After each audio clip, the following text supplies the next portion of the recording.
তো বন্ধুরা আমরা ঘরে চলে এসেছি আর জল ঢালা হয়ে গেছে, সবকিছু কমপ্লিট হয়ে গেছে। তো বাইরে প্রচন্ড গরম, তো এখানে তেমন একটা মানে লাইন পড়েনি, ভিড় হয়নি, কারণ এখানে তেমন জল ঢালে না। যারা বাঙালিরা আছে তারা একমাত্র ঢালে। তো আমি এই প্রথমবার জল ঢাললাম। তো ভালো লাগলে অবশ্যই লাইক করো, কমেন্ট করো, আর প্লিজ চ্যানেলটাকে সাবস্ক্রাইব করে দিও।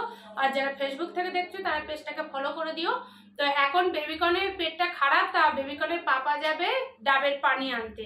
তো ডাবের পানি খাওয়ালে নাকি ভালো, পেট টেট খারাপ হলে, তারপর টক দই খেলেও ভালো। তো এখন ওর পাপা যাবে পানি আনতে, ডাবের পানি। তো এখন এখানেই ব্লগটা শেষ করছি। আর এই প্রথমবার আমি শাড়ি পরেছি, দেখো আমি ঠিকঠাক মতো পরতে পারিনি, কেমন পরেছি, কেমন লাগছে তোমরা কমেন্ট করে জানিও।